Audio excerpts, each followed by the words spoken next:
Most people start their day feeling tired before they even get out of bed. Not because they slept too little, but because they woke up several times without truly waking up. The snooze button seems harmless, just 5 more minutes, right? But what most people don't realize is that those 5 minutes cost real mental energy. Today, we'll explain, in a simple way, what happens in your brain when you wake up, fall asleep again, and try to wake up once more, and why stopping the snooze habit can completely change your mornings. When your alarm goes off, your brain starts an expensive process. It releases chemicals to pull you out of sleep. Hormones like cortisol and neurotransmitters linked to alertness begin to rise. It's like starting a cold engine in the morning. This process requires energy, coordination, and time. The problem is that it was never designed to happen repeatedly.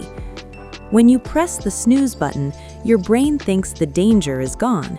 It tries to return to rest mode. But the body doesn't enter deep, restorative sleep again. Instead, it falls into a shallow, fragmented state. When the alarm goes off again, the brain has to spend energy once more, but now it doesn't have the same reserves. That's why you feel heavier, slower, and unmotivated. Many people think this feeling is laziness or a lack of discipline, but most of the time it's simply biology. The brain works on energy efficiency. If it realizes it already spent too much energy early in the morning, it tries to protect you.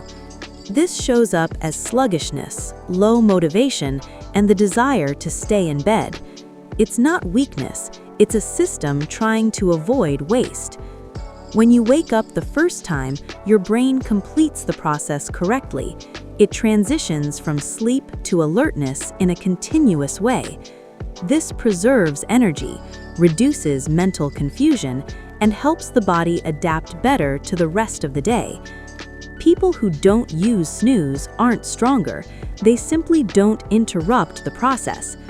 The solution isn't waking up earlier, it's waking up only once.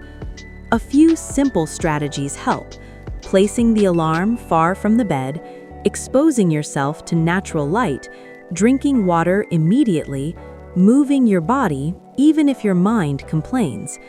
The goal isn't to feel excited, it's to avoid confusing your brain. The way you wake up sets the tone for your day, not through motivation, but through energy. Stopping the snooze habit is one of the simplest changes and one of the most underestimated. Small habits, repeated daily, create meaningful differences over time. The impact of the snooze button doesn't end in the morning, it follows you throughout the entire day. Waking up multiple times fragments the body's internal rhythm. This affects focus, mood, and even the way you make simple decisions. That's why many people feel tired even after getting enough sleep. The problem wasn't the amount of sleep, it was the quality of the awakening. The snooze button creates an illusion of control. It makes you feel like you're choosing more rest. In reality, you're just delaying the discomfort of getting up. And the more you delay it, the bigger it becomes. The brain learns this pattern quickly. That's why breaking the habit requires a decision, not motivation. Stopping the snooze habit doesn't change your life in one day, but it makes every day slightly better. You begin to notice less resistance to getting up, clearer thinking in the morning, less accumulated sluggishness.